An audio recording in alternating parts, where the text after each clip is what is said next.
ना सांग मैंने मो वीडियो को आपण मानक स्वागत। आज गोटे बनैबा सुजी मंडा पिठार रेसिपी जोटा कि आम साधारणतः समस्ते घरे पर्वपर्वाणी तैयारी करूँ। आपण मैंने जदि ये पिठा को शिखि नथिबे ताले बहुत सहजरे शिखिदिबे। चलते अब रोषे स्टार्ट करवा। आपण गोटे गिना सुजी रे 2 गिना पानी देबे। जदि अटा काकेरा करथिबे ताले गोटे गिना अटारे गोटे गिना पानी देबे। एबे मु मापी गिना पानी और सुजी नहीं जाइछि। आपण प्रथमे जंतुनी करिवे सेति गोटे भल खोला जगह नेबे जमती कड़ई हो किंबा जमती टिके भल से आपण जंतुनीटा करि परिबे फ्री रे। सेति मु पानी देई देइछि। तापर सेति अध गिना सुजी देइछि। तार स्वाद अनुसार लुण पानी टिके गरम होला परे आपण हल्का हल्का सुजी पकई के एमिति घांटीबे। तापर भल से बहलिया होला पर्यंत घांटीबे। टिके गैस टा टिके स्लो और मीडियम रे रखिबे नहले सेटा फुटिकिना देह को छिटकिबो। तापर आपण भल से हल्का हल्का घांटीकिना तापर देखंतु जंतुनी हमर बहलिया हे गलानी। एबे टिके सम परे हे जिवो पूरा भल से। तापर एबे गदे गदे ताकू रखि देबा। तापर आमे जंतुनी देखिबा टिके सिझिछि कि नै। जदि हाथ रे लागुथिबो ताले जानिबे जे सेटा सिझिनी। देखा भी जिवो ता कलर टिके। एबे मु चेक कर देबी टिके पानी रे हाथ देइकिना देखंतु जमारू भी लागुनी। सेथिरे गोटे चामच आम रिफाइन तेल देइछे। तेल पानी देला बेले सेथि पई सेटा तापर कवर देई कि समय रखि देबा। तापर आमे नडिया पूरा पई करबा।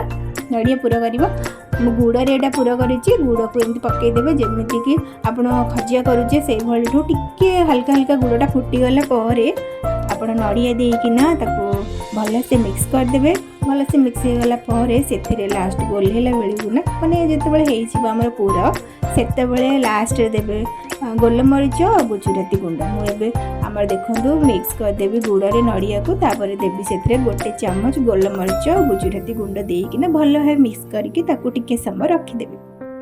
पूरा हमर संपूर्ण भाव रे हेइ गलानी। एबे हमें गोटे बाउल को रखि दबा। तापर हमें पिठा गड़ीबा पूरा घोड़ी किना रखिदेबे। सेटा जदि आपण टिके माने ये करिवे सेटे पानी दे दी थी टिके गुड़ देला बेलू को आपण नरम नरम हे कि पूरा भल से हबो पूरा। तापर हमें मंडा पिठा करबा। मु टिके तेल लगे देइछि। तेल लगे कि जंतुनी के टिके भल से चकड़ी देबी। चकड़ी देला परे तापर भल से चकड़ी देले पिठाटा बहुत चिकणिया हेबो और खाइबा को भी बहुत नरम हेबो। देखंतु हम जंतुनी केते सुंदर नरम हेइछि। एबे हमें पिठा गढ़ीबा गोल गोल करिकि ना आपण जो शेप रे देई परिबे। नडिया पिठा परिका नहले मंडा पिठा परिका आपण देई परिबे। पूरा देखि एमती जंतुनी रे मंडा पिठा करिवे।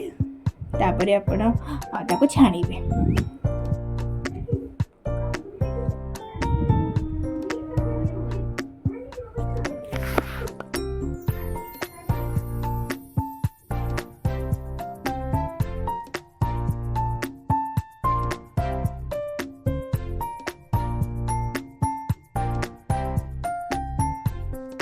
एबे हमर सब पिठा हे गला। एबे हमें पिठा को छाणीबा।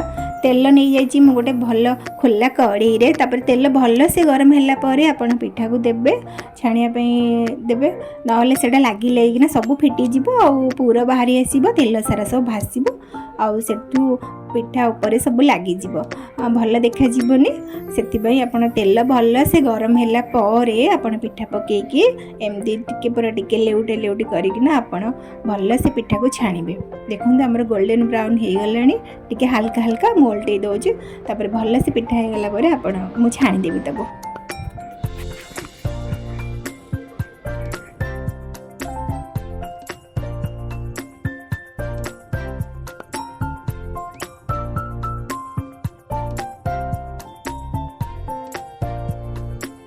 देखंतु हम पिठा केते क्रिस्पी हेछि आ केते सुंदर देखा जाउछि। आपण एमती पर्वपर्वाणी रे पिठा करि परिबे बहुत सहज रे।